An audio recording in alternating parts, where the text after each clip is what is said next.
ভাষা নাই। আজকে তোমার মতো কত মানুষ, তোমার মতো কত যুবক, তোমার মতো কত আল্লাহর গোলাম নবীর প্রেম সিনায় ধারণ করে করে জমিনে চলে। তোমার মতো কত বান্দা হেদায়েত প্রাপ্ত হয়ে গেছে, নবীর রাস্তায় চলে, নবীর তরিকায় চলে। কত আল্লাহর বান্দা হেদায়েত প্রাপ্ত হয়ে গেছে। কত মানুষ স্কুলে পড়ে, কলেজে পড়ে, ভার্সিটিতে পড়ে, কৃষি কাজ করে, ওই যে নদীতে মাছ ধরে, রিক্সা চালায়, ভ্যান চালায়, দিনের লাইনে দুনিয়ার লাইনে চলে।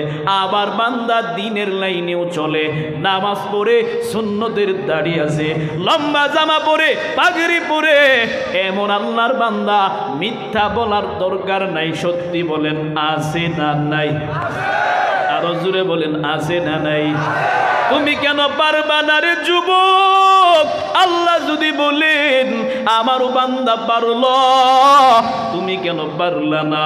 কি জবাব দিবা? কোনো জবাব নাই। তুমি স্কুলে পড়ো পড়ো, কলেজে পড়ো পড়ো, ভার্সিটিতে পড়ো পড়ো, চাকরি করো করো, ইসলাম সব কিছুর অনুমোদন দেয়। তুমি যেখানেই থাকো ওখান থেকেও তো আমার মাওলার পট্টা আগ্রায় ধরা যায়, ঠিক কিনা? तुम स्कूल में कॉलेज में पढ़ो कुछ नहीं नुकसान, तुम स्कूल में कॉलेज में पढ़ो कुछ नहीं नुकसान, इस्लाम की तमाम हुदूद जब करो फरमान, इस्लाम की तमाम हुदूद जब करो फरमान, स्कूल में पढ़ कर जब कुरान भूल गया, कॉलेज में पढ़ कर जब कुरान छुड़ दिया, अफसोस आज़ाब ठिकाना है हाविया, अफसोस आज़ाब ठिकाना है हाविया। स्कूले पढ़ो पढ़ो, কলেজে পড়ো পড়ো, যেখানেই বান্দা চাকরি করো করো, যা কিছু করো করো, সেখান থেকেও তো আমার নবীর সুন্নতের মালাটা গলায় লাগানো যায়। আর কত দাড়ি কামাইয়া নবীর কষ্ট দিবারে যুবক, আর কত আমার নবীর সুন্নতের মালাটারে বৃদ্ধাঙ্গুলি দেখাইবা। কই দিন বাঁচবা, কই দিন থাকবা জানা নাই। এমন কোনো দিন নাই, এমন কোনো দিন নাই মানুষ মরে না। ওখানে খবর, ওখানে খবর মানুষ নাই, কেউ কাউরে হত্যা করে ফেলছে, না হয় অসুস্থ হয় মারা গেছে।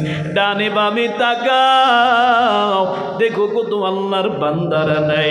গত বছর মাহফিল হয়েছে, বক্তা আসছে, এবছর মাহফিল হইতেছে, আমি আসলাম, আগামীতে হয়তো আরো একজন আসবে, বক্তা যাবে, বক্তা আসবে। ডানে বামে তাকাও, মাহফিলের জায়গায় মাহফিল আছে, দেখো কত আল্লাহর বান্দারা দুনিয়া থেকে চলে গেছে। কোন দিন যেন তোমার আমার নামের পাশে লাশ শব্দটা যোগ হয়ে যায়।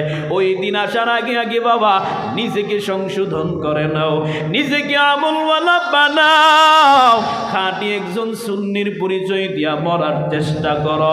যদি কবরে শান্তি চাও, মাটির নিচে যদি শান্তি চাও, মাটির উপরে ভালো কাজ করো। যত ভালো কাজ করবা মাটির নিচে তত পরিমাণে ভালো থাকবা। এই জন্য বাবা আল্লাহর কাছে জীবনের শেষ মাহফিল মনে করে আগামী বছর মাহফিল হবে, আমি পাবো কি পাবো কোনো গ্যারান্টি নাই, আমি থাকবো নাকি থাকবো না কোনো গ্যারান্টি নাই। এই জন্য আল্লাহর কাছে তুমি মাফ চাও। বুড়ারাও মরে, জুয়ানরাও মরে, আসার সিরিয়াল আছে, বাবা আসে, এরপরে সন্তান আসে, বড় ভাই আসে, এরপরে ছোট ভাই আসে, কিন্তু যাওয়ার বেলা কোনো সিরিয়াল নাই। বাবার আগে সন্তান যায়, বড় ভাইয়ের আগে ছোট ভাই যায়। কত আল্লাহর বান্দা এখানে হাজির, নিজ হাতে মা বাবার লাশ কবরে দাফন করেছে। কত বাবারা এখানে হাজির, নিজ হাতে সন্তানের লাশ কবরে দাফন করেছে। আসার সিরিয়াল আছে, যাওয়ার কোনো সিরিয়াল। যদি সিরিয়াল থাকতো, ওই যে আমাদের সিলেটের সন্তান মুনতাহা অল্প বয়সে চলে যেত না, ও তো যেতে চায় না। মুনতাহারে ষড়যন্ত্র করে পাশের বাড়ির 2-3 মহিলা অল্প কিছু টাকার জন্য, কত সুন্দর ফুটফুটে চেহারা, মুনতাহারে নিয়া কোথায় যেন গুম করে ফেলছে। মা বাবার মনে বড় বেদনা, মা বাবা বড় কষ্টে আছে, কারণ সন্তানটা ছোট, সন্তান কয়ে গেছে, মা বাবার খানা নাই, ঘুম নাই। গোটা বাংলাদেশ ফেসবুকে ভাইরাল করে ফেলছে, আর বলছে আমার সন্তান মুনতাহারে যদি কেউ পেয়ে দাও, অন্তত পক্ষে আমি তারে 1 লক্ষ টাকা পুরস্কার দেব। সবাই সারা বাংলাদেশে ফেসবুকে ছাড়ে, মুনতাহার খবর নাই, সারা বাংলাদেশ খবর নেই, মুনতাহা নাই, মুনতাহারে খুঁজে পায় না। মুনতাহারে কেমনে পাবে? অবশেষে সারা বাংলাদেশ খোঁজ করার উপরে মুনতাহার আত্মীয় স্বজন পাড়া প্রতিবেশীরা গভীর রাতে তাকাইয়া দেখে মুনতাহার লাশ সারা বাংলাদেশের কোথাও নাই, ঘরের পিছনে কাদার মধ্যে লুকাইয়া হত্যা করে লুকাইয়া রাখছি। এরে আল্লাহর গোলাম, সকলের হৃদয়ের নাড়া দিয়েছে ঘটনাটা। কয়দিন বাবা বাঁচবা না, মরতে চাইলেও মানুষ মানুষকে মেরে ফেলে, টাকার জন্য ভাই ভাইরে হত্যা করে, ধন সম্পদের কারণে মা বাবা সন্তানকে হত্যা করে, সন্তান মা বাবাকে হত্যা করে, আছে না নেই? আগামীকাল ওই যে টেকনাফের উপজেলায় যাও, থানায় গিয়া দেখো বাবার বিরুদ্ধে সন্তানের মামলা, বড় ভাইয়ের বিরুদ্ধে ছোট ভাইয়ের মামলা, ভাইয়ের বিরুদ্ধে বোনের মামলা। ওরে আল্লাহর গোলাম, কেউ আপন না, কেউ তোমার সঙ্গী না, সবাই যার যার চিন্তা নিয়ে ব্যস্ত। এই জন্য তোমার নিজের আখের নিজেরে গোছানো লাগবে। ময়দানে আসছো, আল্লাহর কাছে হেদায়েত প্রাপ্ত হও, আল্লাহর কাছে হেদায়েতের দোয়া করো। ও দয়ার মালিক, আমার মতো না ফরমান ময়দানে কেউ নাই, আমার মতো খারাপ কেউ নাই, এমন কোনো গুনাহ নাই, এমন কোনো অন্যায় নাই যেটা আমার দ্বারা হয় নাই, এমন কোনো নাফরমানি নাই যেটা আমার দ্বারা হয় নাই। আয় আল্লাহ, আমি আমার জীবনের শেষ মাহফিল মনে করে আপনার কাছে ওয়াদা করে গেলাম, যতদিন বাঁচবো আর গুনাহ করব না, আর নাফরমানি করব না।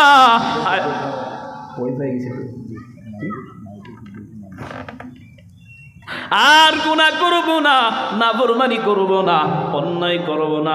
খাটি দিলে যদি বাবা চোখের পানি ছেড়ে ছেড়ে কান্না করতে পারো, যত পরিমাণে গুনাহ হোক না কেন, আমার আল্লাহ ভ্রুক্ষেপ করবে না। আল্লাহ বলেন, গোলাম, হাজার অন্যায়ের পর 2 ফুটা চোখের পানি যদি আমার কাছে বালাইতে পারো, পাহাড় পরিমাণও যদি গুনাহ হয়, আমি আল্লাহ 2 ফুটা পানির বিনিময় তোমার পিছনের সব গুনাহ আমি ক্ষমা করে দেব। আল্লাহর কাছে হেদায়েতের দোয়া করে এই ময়দান থেকে পাক্কা ওয়াদা করে বাড়িতে যাও, যতদিন বাঁচবা নবীর সুন্নতকে বৃদ্ধাঙ্গুলি দেখাইবা না, আর আল্লাহর বিরোধিতা করবা না, উলামায়ে কেরামের বিরোধিতা করবা না, 5 ওয়াক্ত নামাজ পড়বা, মা বাবার খেদমত করবা, আল্লাহ ওয়ালাদের সুহবতে বাকি জীবনটা পার করে দিবা। তাওবা করার যদি নিয়ত হয়, মুনাফিকি যদি না থাকে, খাঁটি তাওবার নিয়তে আমার মালিককে 2 হাত উঁচু করে দেখাইয়া দাও। নারায়ে তাকবীর, আর মুহাব্বতে নারায়ে তাকবীর। আয় আল্লাহ, আপনি আমাদের সকলের হাত কবুল করে নেন।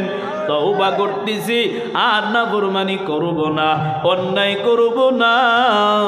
আয় আল্লাহ, মেহেরবানি করে আমাদের তওবা কবুল করে নেন, তওবার উপরে মজবুত হায়াত চলার তৌফিক দান করেন, আমিন। ভাইরা আমার, আরো চালাইতাম নি, এখনো কাহিল লাগছে না আপনাদের? আমার দিকে কাহিল লেগে গেছে, তো চালাই আরো 2 ঘন্টা। একজন মানুষ বন্ধু পাইলাম না যে হুজুর সাইরা দেন, কষ্ট হইতেছে আপনার কথা, আপনি কইতে থাকেন, কইতে কইতে এনি মইরা যান, মাটি দিয়ে দিমু টেকনাফে, তো ছাড়তে পারবেন না নাকি? আল্লাহু আকবার। আল্লাহ আজকের আয়োজন কবুল করুন, আরো জোরে। এই যে আলোচনার সার নির্যাস, হেদায়েতের মালিক আল্লাহ। তবে বান্দার মুজাহাদা, চেষ্টা লাগবে কিনা? আমি ঘরে বসে থেকে নামাজ পড়ি না, আল্লাহ আমারে পড়ায় না। আমি দাড়ি রাখি না, আল্লাহ আমারে রাখায় না। আল্লাহ যেদিন তৌফিক দিবে ওই দিন। আল্লাহ কি বসে রয়েছে নি তোর হেদায়েত দেওয়ার? হ্যাঁ, আল্লাহ হেদায়েত তোমার ঘরে এনে ধাক্কা দিয়ে যাইব? এটা তোমার চেষ্টা করা লাগবে। কারণ সমস্ত দুনিয়ার মানুষ যদি আল্লাহর বিরোধিতা করে, বলেন আল্লাহর বিন্দু পরিমাণে ক্ষতি হবে? হ্যাঁ, কথা বলেন, ক্ষতি হবে? আমরা সবাই যদি আল্লাহর বন্দিগিও করি, আল্লাহর বিন্দু পরিমাণ কোনো লাভ হবে? ক্ষতি লাভ যেটা আছে, লাভ লোকসান সব আমাদের, আল্লাহর কোনো কিছু। তবে আল্লাহ ভালোবাসেন, মহব্বত করেন। এই জন্য আল্লাহ বলেন, বান্দা আমি চাই তোমরা জান্নাতে যাও, জাহান্নামে না। আল্লাহ বলছে জান্নাতে যাইতে হলে প্রথম শর্ত নামাজ ছাড়া লাগবে। জোরে বলেন। দাড়ি যেটা আছে ওইটা পালাই দিতে হবে না। হুজুর দাড়ি রাইখা কি করবো? আঙ্গ বাঙালি পাবলিক, আহারে দাড়ি রেখে কি করবো? দাড়ি রাখছেন না, ভালো কথা। দাড়ি রাখলে কি হবে? বৃদ্ধাঙ্গুলি দেখাইলেন মানে আপনি বড় একটা মুনাফিক। যে দাড়ি রেখে কি করবো, রাখলে কি হবে, না রাখলে কি হবে? বলি রাখলে কি হবে? পাঞ্জাবি না পরলে কি হবে? নামাজ না পড়লে কি হবে? পড়লে কি হবে? তোর পড়তে সমস্যা কি? মুসলমানের ঘরের সন্তান, নামাজ নাই, রোজা নাই, কোরআন তিলাওয়াত করতে পারে না, পর্দা নাই। এটা কি আমাদের জন্য সম্মানজনক নাকি লজ্জাজনক? মুসলমানের ঘরের সন্তান তিলাওয়াত করতে পারে না, এটা লজ্জাস্কর বিষয় না? মুসলমানের ঘরের মেয়ে পর্দা করে না, এটা লজ্জার বিষয় না? তোরা বলেন, হ্যাঁ, এটা লজ্জার বিষয় না? এখন মার্কেটিং বেশি বেশি করার জন্য মা বোনদেরকে রাস্তায় নামায় দিছে। নামাইছে না? কারণ এখন দেখতেছে ওই যে কিছু কিছু জায়গাতে মেয়েদের জন্য অফার দেওয়া, ছেলেদের কোনো অফার নেই। যে মেয়েরা আসলে ওইটা ধরেন টাকা লাগে 20,000, মেয়েদের জন্য 50% ডিসকাউন্ট, 5,000 লাগবে, 10,000 লাগবে। আর ছেলে ভর্তি হইলে বা ছেলে গেলে ওটা 20,000ই লাগবে। কেড়ে দিছে অফারটা। এরা কি আপনার থেকে চালাক কম? এরা চিন্তা করছি যুবকরা যেই পরিমাণে আবেগপ্রবণ মানুষ, যুবকরা যেই পরিমাণে এখন যৌবনের তাড়নায় দৌড়াদৌড়ি করে, মেয়ের আরে যদি নিয়ে আসি ছেলেরা এমনি আইব। টাকা 20,000 লাগুক আর 40,000 লাগুক, ছেলে এমনিতেই যাবে। এটা মুসলমানদেরকে ধ্বংস করার বড় একটা পাই তারা ইহুদি খ্রিস্টানদের, ঠিক কিনা? আজকে মুসলমানের ঘরের মেয়ে পর্দা করে না, রাস্তায় মন মতো বের হয়ে যায়। এটা তো মুসলমানের সন্তানের আদব না। আর সেই জায়গাতে আমাদের বহু সুশীল সমাজ যারা এখন দেশে নাই, তারা বলতো নারীরা ফুটবল, ক্রিকেট, বিভিন্ন খেলা খেলে বাহিরের দেশ থেকে চ্যাম্পিয়ন হয়ে দেশের সম্মান বয়ে আনছে।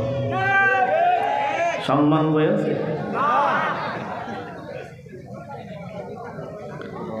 ওইদিকে তোমার দেশের সম্মান বাড়ছে। সারা পৃথিবীর মধ্যে কোরআনে হাফেজ যখন 1 নাম্বার হয়ে আসে, ওই তোমাদের তো দেখি না কোনোদিন পোস্ট করতে।